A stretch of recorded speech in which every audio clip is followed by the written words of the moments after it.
Dear all DHA valley factories और मेरे जिनास Pakistan members, अस्सलाम वालेकुम। 22 जुलाई 2022।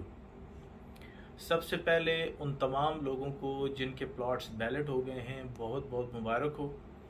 और अल्लाह ताला की ज़ात ये प्लॉट या जिस मकसद के लिए उन्होंने लिए थे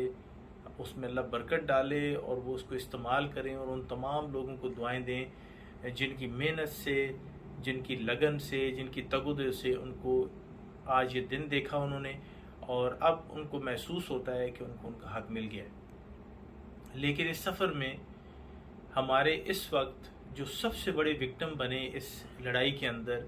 वो मुनव्वर साहब थे। और अगर आप इस खुशी के मौके पर मुनव्वर साहब को भूल जाते हैं तो ये खुशी कितना अरसा आपके पास रहेगी और इसको आप किस तरह यूटिलाइज कर सकेंगे, इसके बारे में मैं हतमी तौर पे कोई बात नहीं कर सकता। क्योंकि जो कौम या जो कम्युनिटी या जो इंसान अपने मोहसिन को भुला देता है, अल्लाह ताला की ज़ात कभी भी उस इंसान को फैज़याब नहीं करती। अब कल मुनव्वर साहब की बेल का जो है वो प्रोसेस चलेगा। आप लोगों को ये अपडेट ये देना चाह रहा हूँ कि आज DHA को अपना वकील पेश करना था, लेकिन उन्होंने एक्सपेक्टेड जो था, जिस चीज़ की हमें उम्मीद थी, जिस तरह का कैरेक्टर उन्होंने शो किया है, उसको ज़हन में रखते हुए DHA एडमिनिस्ट्रेशन ने एक छिछोरी सी हरकत की, जो एक चीप हरकत है और जो एक अदालती निज़ाम के अंदर जिसको इस्तेमाल किया जाता है चीज़ों को डिले करने के लिए, वो होता है वकील को पेश न करना। तो उन्होंने हमारी उम्मीदों पे पूरा उतरे और उम्मीदों पर पूरा उतरते हुए उन्होंने वकील को पेश नहीं किया। हमारे जो लॉयर्स हैं उन्होंने अपने आर्गूमेंट्स पूरे किए। उन्होंने बताया कि किस तरीके से ये एक नाजायज़ किस्म की FIR दर्ज की गई,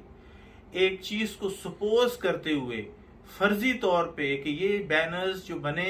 वो प्रोटेस्ट के अंदर इस्तेमाल होंगे जिससे बदनामी होगी, उसको इस्तेमाल किया। पेंटर जिसको इस्तेमाल किया, जिससे गवाही दिलवाई कि जी ये बैनर्स उससे बनवाए गए, उसकी जमानत भी खुद करवाई। तो आप खुद यहां से अंदाजा लगा सकते हैं कि DHA क्या कर रहा है। हमारे जो लॉयर्स थे उन्होंने अपने दलाइल मुकम्मल कर लिए हैं। मुनव्वर साहब का रिसेंटली ऑपरेशन हुआ था और उस ऑपरेशन की ये रिक्वायरमेंट है कि उनको एक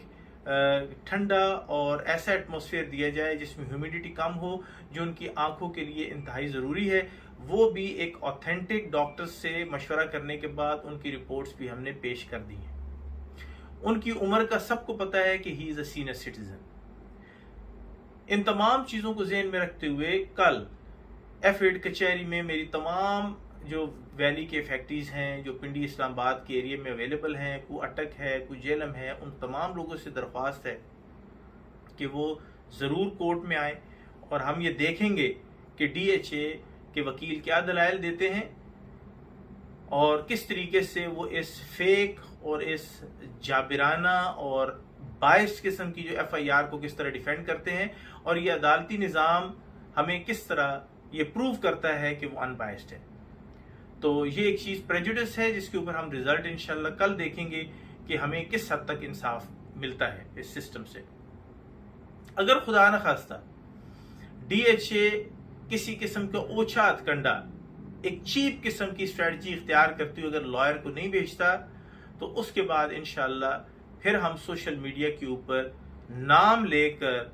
उन लोगों के जिनके नाम अभी तक हमने नहीं लिए, हम एक मुकम्मल ट्विटर कैंपेन करेंगे और हम मिलिट्री इंटेलिजेंस से ये रिक्वेस्ट करेंगे,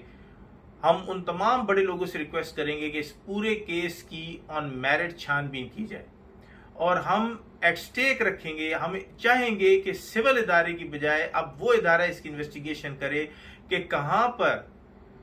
फौज का नाम आया, कहाँ पर फौज का नाम खराब हुआ, ये प्रूफ किया जाए और किसके ऑर्डर के ऊपर एक सीनियर सिटीजन को मस्जिद से उठाया गया और पिछला एक हफ्ता हो गया है कि इस सिस्टम के अंदर वो इंसान जलीलो ख्वार हो रहा है, वो परेशान हो रहा है। एक बड़े बड़े केसेस में लोग फारिग हो जाते हैं और यहाँ पर जो है एक फेक किस्म की FIR को डिज़ाइन करके उस बंदे को फंसाया गया और उसकी हेल्थ प्रॉब्लम्स को भी ज़हन में नहीं रखा गया, जिसकी हमने दरख्वास्त अदालत से कर ली। हम एज एन फैक्ट्री हम सब की ये जिम्मेदारी बनती है कि हम कल as a solidarity, not as a protest but as a solidarity, Munawwar साहब के केस की जब प्लीडिंग हो रही हो उस वक्त वहां पर हम जाएं और जाकर अपनी प्रेजेंस शो करें। हमारे लॉयर्स मौजूद होंगे इंशाल्लाह, लेकिन हमारे फैक्ट्रीज की प्रेजेंस भी बहुत ज़्यादा ज़रूरी है। और मैं फिर रिपीट करता हूं, अगर DHA ने किसी किस्म का ओछा हथकंडा, चीप किस्म की कोई भी स्ट्रेटजी इख्तियार की इसको लिंगर ऑन करने के लिए, तो फिर हम इंशाल्लाह नाम लेकर ट्विटर कैंपेन करेंगे और उसमें इंशाल्लाह फिर वो तमाम कैरेक्टर्स सामने आ जाएंगे जिनके कहने पर ये कार्रवाई हुई और जिनके कहने पर ये सारा कुछ हुआ। और ये कभी भी माफ नहीं हो सकता, अल्लाह की अदालत में तो नहीं हो सकता, दुनिया में माफ हो सकता है, माफ तो यहाँ भी नहीं हो सकता, यहाँ पर उससे बचा जा सकता है। तो लेट्स सी कि हम इस दुनिया के वसाइल को इस्तेमाल करके जो रियल जो कल्प्रिट्स हैं उनको कैफरे किरदार तक पहुंचा सकते हैं कि नहीं। लेकिन इस वक्त हमारी जो प्रायोरिटी है वो मुनव्वर साहब की बेल है और उनको घर लाना है, जो उनका आईनी और शरई हक है। फी अमान अल्लाह, खुश रहें, आबाद रहें, अल्लाह हाफिज।